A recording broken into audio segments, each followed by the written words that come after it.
How does one sum up a once-in-a-lifetime trip where everything that could have gone right did because the timings and planning of everything turned out to be perfect, all the while tying it all together with one's passionate hobby? I guess you don't. Well, not easily that is, but I'll give it a good try. In this series, I will be telling a story of sorts, detailing my journey and the photos along the way.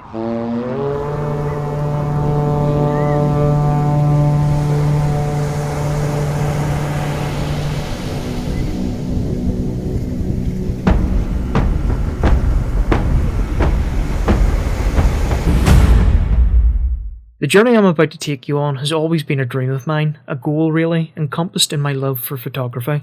Some of the shots, let alone the experiences I had in Iceland, were long-time dreams and bucket list items. But if you sent me back to Iceland to do it all again, I don't think it would have worked out as perfect as this. I planned a 7-day trip spanning from the 4th of October to the 11th of October. My initial plan was to drive the whole ring road of Iceland and see all its wonders, but after some big brain moments and advice, I realised my timings would be tight to achieve this. So I condensed the trip slightly. Sorry North and East Iceland, maybe next time. The trip would start off at Keflavik Airport, and I apologise in advance for all my mispronunciations of Icelandic words, but you try saying...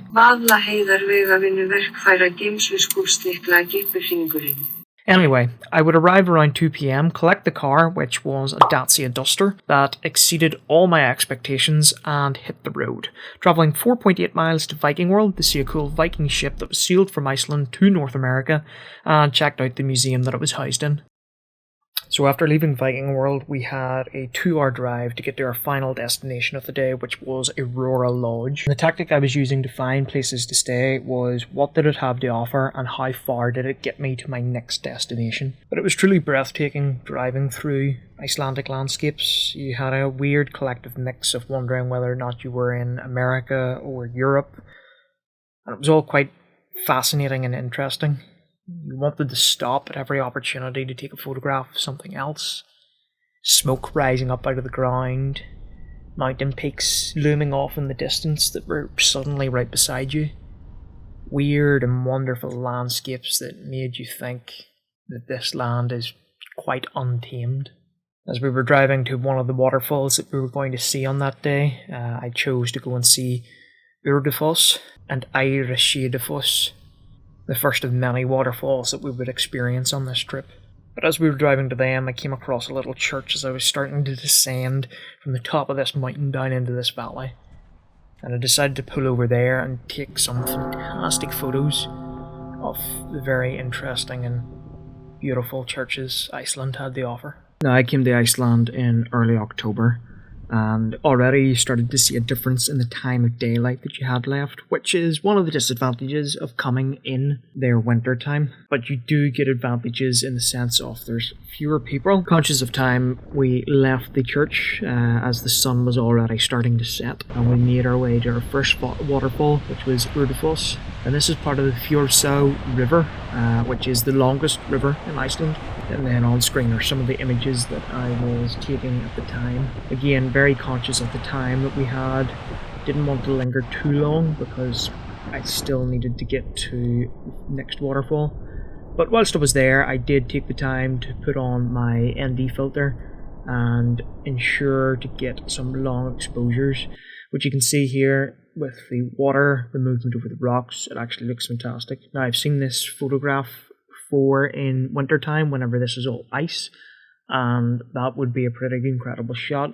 The next waterfall that we stopped off with was Eyrashidafoss. Now, this, again, quite popular to photograph, quite scenic, and apparently quite popular with fishing locations for salmon fishing. And they recently, it looks like, installed a new sort of walkway down to the river for people to fish from. I would have loved to have went down and started fishing there. So again, set up, got some nice shots off the waterfall, and decided to take a couple of long exposures as well. And one interesting thing was the amount of swans that I was seeing in Iceland. I guess that's where swans hang out whenever you don't see them at home. It's pretty big swans at that as well. Like, check out this guy, and he's quite a distance away as well. But yeah, still pretty cool to see.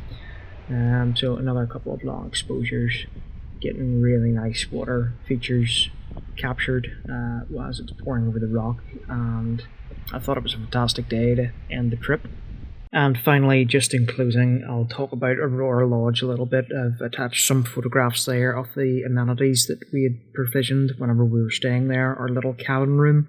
It's quite cozy, quite comfortable. It was warm, which was quite nice. They provided the best breakfast that I had the entire trip as well, which was included in the package price that we had booked at. It's quite close to the town of Hellas, so that's where we called in for dinner the following evening. Stopped off at a restaurant called Valhalla. And Valhalla was a Viking-themed restaurant which was set in an old Viking mead hall or longhouse. Big long tables, lots of people to sit down and have a bite to eat.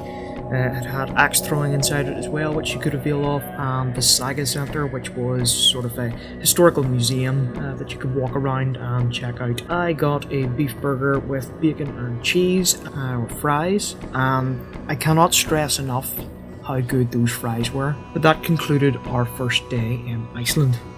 Now, the first day was a wee bit sort of getting to the point, but it was all in the setup for the next day, which was packed, filled with adventure. Stay tuned, follow along, give it a like, subscribe for more, and I'll catch you in the next one.